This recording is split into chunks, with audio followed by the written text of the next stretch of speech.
So, good day everyone. I'm Mark Justin Maria Valisi and welcome to my YouTube channel.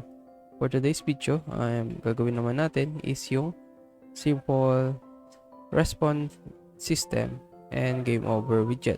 So, sa response system na yun is dynamic siya. So, kumbaga, hindi lang siya nagre-respond sa isang place. Kumbaga, sa random places.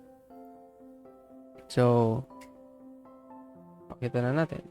So, bago nyo makikita nyo naman dito na ito yung files ko nung nagpakita ko sa inyo ng AI control character.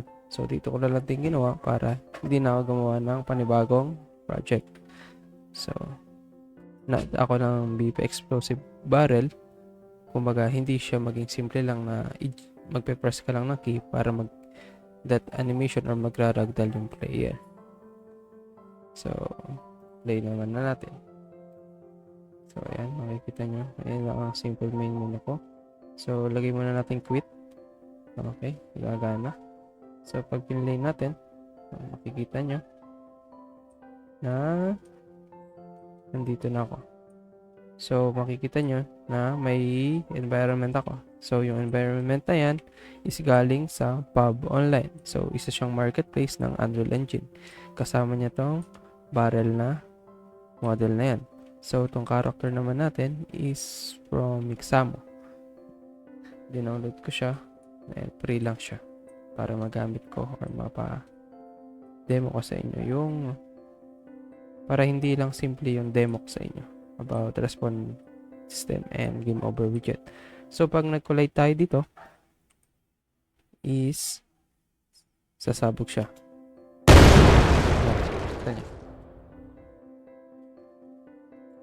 So, lalabas dyan is yung game over widget. Okay, game over, then respawn, and main menu. So, try muna natin yung main menu. Kung gagana.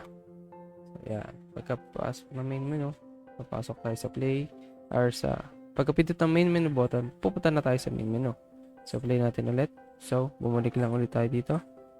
Kumbaga, ito yung main location niya or main spawn point niya. So, try natin magpapatay ulit. Kita nyo naman. Sumabog at namatay ang player. So, try na natin i-respawn.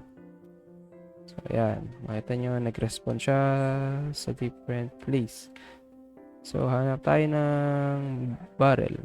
Kumbaga, para mapakita natin na magre-respawn ulit siya sa ibang place. Respawn tayo. Okay. Ito, nag-iba na yung place. Ito na tayo sa dulo. Okay, ito may barrel ulit dito. Try natin.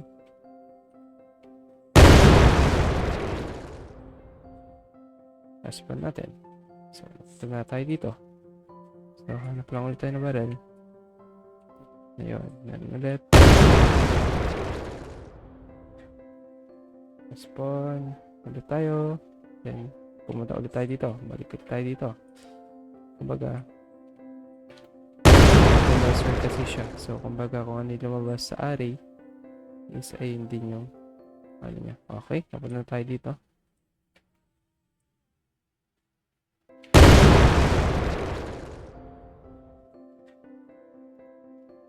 So, ayun.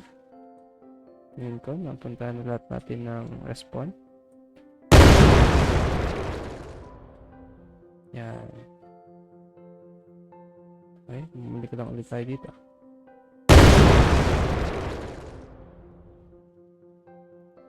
Okay, yan. Balik tayo. Game na to. So, hindi ko po siya nalalagyan na game mechanics, which is para maging mas enjoyable yung paglaro. Pinakita ko lang muna sa inyo na kaya niya mag-respawn in 2 different places. And ayun lang muna ang kaya kong maipakita sa inyo ngayon. At least working yung respawn natin, yung main menu natin, yung play button natin. Yan. So, ang kulang na lang dito is yung pinaka-objectives ng game, kung ano ba yung gagawin dito sa game na to. And that's all for today's video. Sana nag-enjoy kayo at sana nagawa ko yung pinagagawa sa akin ng teacher ko, which is yung dynamic response system. So, bye. See you to my next video.